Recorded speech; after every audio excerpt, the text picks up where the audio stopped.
তো রিউমাটয়েড আর্থ্রাইটিসের যে কেসটি আপনাদেরকে শেয়ার করলাম তার সমস্ত ডকুমেন্টগুলো আপনাদেরকে শেয়ার করা হলো, সমস্ত কেস টেকিং শিট প্লাস হচ্ছে সমস্ত blood report, hematological report, chest X ray, ECG সমস্ত কিছু শেয়ার করলাম।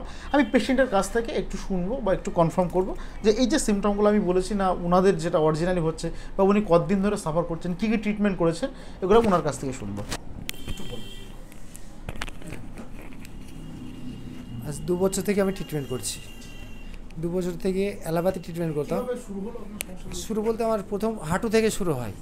হাঁটু থেকে যন্ত্রণা হয়, যন্ত্রণা থেকে মানে করতে করতে ব্যথার ওষুধ মানে মেডিকেল থেকে খেতাম, যে কিসের জন্য যন্ত্রণা করছে, হয়তো কি লেগেছে এটা ভেবে খেতাম। খেতে খেতে যেমন আমাদের ওখানেই মানে অ্যালোপ্যাথি একটা মানে হসপিটালের পেশেন্ট আপনার মেডিসিন স্পেশালিটি ফণিভূষণ, ওনাকে দেখানো হয়েছিল। উনি বললো যে না কোনো একটা বাতের সমস্যা দেখা দিচ্ছে। ওনার কাছে রিপোর্ট করা হয়েছিল।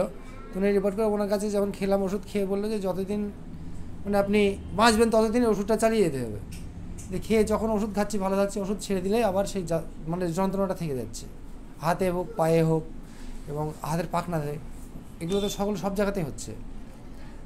দ্বিতীয়ত ওখান থেকে যখন ওষুধ ছেড়ে দিয়ে আমি চলে গেলাম আব্দুল জব্বারকে দেখানোর পর উনি বলল যে মানে 6 মাস মানে ওষুধ খাওয়ার পরে ওনার কাছে যে উনি রিপোর্ট করার পরে উনি বললো যে আপনি এক কাজ করুন, মানে আমার প্রিয় মানে ক্লাস ফ্রেন্ড ছিল, তুমি বললো যে এক কাজ করো তুমি অ্যালোপ্যাথি ওষুধ খাওয়া বন্ধ করে দাও, কেননা এতে থেকে কিডনির সমস্যা আসতে পারে আস্তে আস্তে, কেননা ব্যথার যন্ত্রণার ওষুধটাতে সময় সময় দিতে হচ্ছে আমাকে, আর ওর সাথে ক্যালসিয়াম দিতে হচ্ছে। ক্যালসিয়ামের তো অসুবিধা নেই, কিন্তু ব্যথা যন্ত্রণার যে ওষুধটা দিচ্ছি, ব্যথার ওষুধটা খেলে ক্যালসিয়াম মানে কিডনির সমস্যা হতে পারে।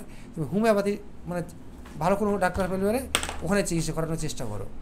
তো হোমিওপ্যাথি দেখিয়েছিলাম আমরা মালিয়াপোতায় দেখিয়ে ওনাকে যখন দেখানোর পরে মানে 2 মাস মধ্যে দেখানো হয়েছিল। 2 মাস দেখানোর পরে ওনাকে বললাম যে এরকম সমস্যা, অন্য কোনো সমস্যা দেখা দিচ্ছে, ব্যথা যন্ত্রণা কিন্তু পেলাম না, অন্য কোনো সমস্যা দেখা দিচ্ছে। ও কোনো কথার কাহিনী শুনতো না, যে এই রোগটার জন্য আমি ওষুধটা দেবো সে কথাটা আমার শুনতো না।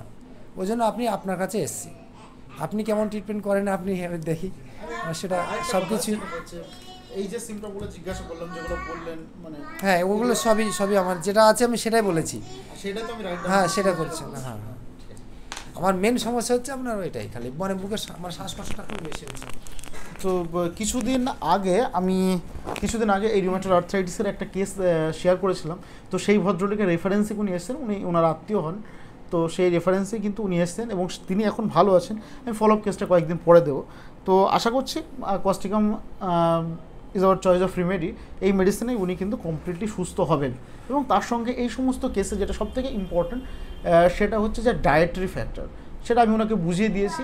অ্যানিম্যাল প্রোটিন সেগুলো একটু অ্যাভয়েড করা এবং তার সঙ্গে বেশ কিছু ব্যায়াম আছে সেইগুলো কিন্তু করতে হবে। এই সমস্ত কিছু যদি একসঙ্গে মেনে চলা যায় বা সব কিছু একসঙ্গে মেনটেন করা যায় তাহলে কিন্তু এই একটা অটোইমিউন ডিজিজ যার কোনো ট্রিটমেন্টই হয় না সেটাও কিন্তু মানে কিউরেবল, সেটা ডে টু ডে প্র্যাকটিসে কিন্তু আমরা দেখছি।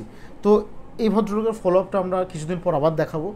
তো সাধারণ মানুষকে আপনারা যেটা শেয়ার করলেন তার জন্য আপনাদেরকে অসংখ্য ধন্যবাদ। Thank you.